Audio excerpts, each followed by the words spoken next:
Dua sisi mata pedang timnas Indonesia di Piala AFF 2022. Namun sebelum kita lanjut, mohon luangkan jari Anda untuk menekan tombol like, komen, dan subscribe, agar kami makin bersemangat menyajikan berita olahraga setiap harinya. Timnas Indonesia kemungkinan besar akan tampil di Piala AFF 2022 dengan kondisi yang kurang ideal. Namun, situasi ini bisa menjadi dua sisi mata pedang bagi skuad Garuda.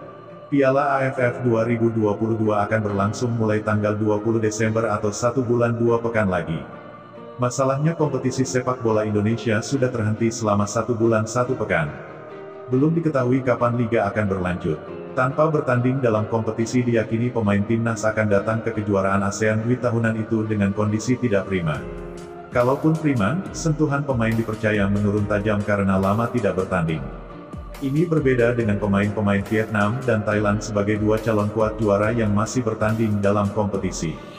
Karenanya pula asa untuk meraih gelar untuk pertama kalinya bisa pupus lagi. Namun demikian kondisi ini bukan jaminan. Tidak ada yang bisa memastikan bahwa Vietnam dan Thailand, juga Malaysia lebih berpeluang daripada Indonesia. Banyak faktor yang bisa menentukan sebuah prestasi. Jika ditilik ke belakang, timnas Indonesia selalu tampil di Piala AFF dengan kondisi tidak ideal. Dalam satu dekade terakhir misalnya, pelatih tim Garuda tak bisa memanggil semua pemain sesuai kebutuhan. Ini karena ada kebijakan dari PSSI, operator liga, dan klub untuk membatasi jumlah pemain yang dipanggil. Pada saat yang sama ada keributan di federasi. Hanya pada edisi 2020-2021 saja kondisi agak ideal. Pada 2012 sedang terjadi dualisme federasi dan kompetisi. Saat itu pemain yang dipanggil tak merepresentasikan kekuatan sesungguhnya Indonesia. Kemudian pada 2014, 2016, dan 2018 ada pembatasan pemanggilan pemain. Kini dua kondisi tersebut tak akan menghalangi, tetapi situasinya tak jauh lebih baik. Shin Tae-yong dipastikan tak bisa memilih pemain berdasarkan analisis performa pemain saat tampil dalam kompetisi. Positifnya Shin bisa mengumpulkan pemain lebih cepat. Persiapan panjang bisa digeber. Jika biasanya persiapan menuju Piala AFF hanya 1 hingga 2 pekan, kini bisa bersiap dengan durasi lebih panjang. Shin, lewat PSSI, pun telah menetapkan timnas Indonesia bakal menggelar pemusatan latihan di Bali. Hanya saja PSSI belum merilis daftar pemain yang dipanggil dan kapan pemusatan latihan tersebut akan dimulai. Sepak bola mengajarkan bahwa haram hukumnya kalah sebelum bertanding. Begitupun timnas Indonesia tak sepantasnya merasa kalah sebelum tampil di dalam kejuaraan. Kecerdikan Shin Tae-yong sebagai nahkoda akan diuji. Bisakah pelatih yang mendampingi Korea Selatan tampil di Piala Dunia 2018 itu merestorasi kondisi tidak ideal menjadi faktor pelontar kesuksesan?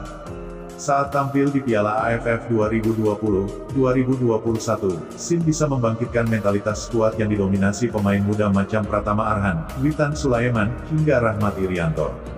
Meski minim jam terbang internasional, mereka mampu tampil garang meski akhirnya masuk angin saat final. Namun, status runner-up dianggap hasil yang tak mengecewakan. Selanjutnya Shin menunjukkan kelasnya dengan bisa meloloskan Fahrudin Arianto ke putaran final Piala Asia 2023. Ini kejutan sebab timnas berjuang lewat jalur playoff dan tak diunggulkan saat kualifikasi. Kabar baiknya, ada 2 hingga 3 pemain naturalisasi yang kemungkinan bisa tampil. Sudah begitu pemain-pemain yang berkarir di luar negeri sejauh ini tidak ada kendala untuk tampil di Piala AFF 2022. Pemain yang naturalisasinya sedang diproses dan diyakini akan rampung sebelum kejuaraan adalah Sandy Walsh, Jordi Amat, dan Sain Patinama. Nama terakhir prosesnya masih agak panjang dibanding 2 nama pertama. Adapun pemain yang berkarir di luar negeri adalah Egy Maulana Fikri, Witan Sulaiman, Pratama Arhan, Asnawi Mangkualam Bahar, Sadil Ramdhani, dan Elkan Bagot. Kansnya tampil cukup besar jika melihat kalender kompetisi. Hanya Bagot yang kemungkinan perlu diplomasi besar. Dalam hal ini peran PSSI untuk melobi klub Bagot, Gillingham FC akan menjadi ujung tombak. Setidaknya skema seperti Piala AFF 2020 bisa menjadi opsi pemanggilan Bagot. Pemain-pemain yang namanya disebutkan itu, jika tidak ada kendala, akan membela timnas Indonesia dengan kondisi terbaik. Artinya hanya pemain-pemain yang main di Liga 1 saja yang perlu mendapat sentuhan besar. Dalam artian Shin bisa menempa pemain ini untuk berada dalam kondisi maksimal, seperti pemain yang main di luar negeri. Bagaimana Shin mengemas program pemusatan latihan setidaknya akan menjadi tolok ukur kesiapan. Dengan demikian berhentinya kompetisi kasta teratas sepak bola Indonesia ibarat 2 mata pedang. Kondisi ini bisa memenggal kondisi terbaik timnas Indonesia, juga bisa untuk menebas lawan walaupun kondisinya lebih ideal.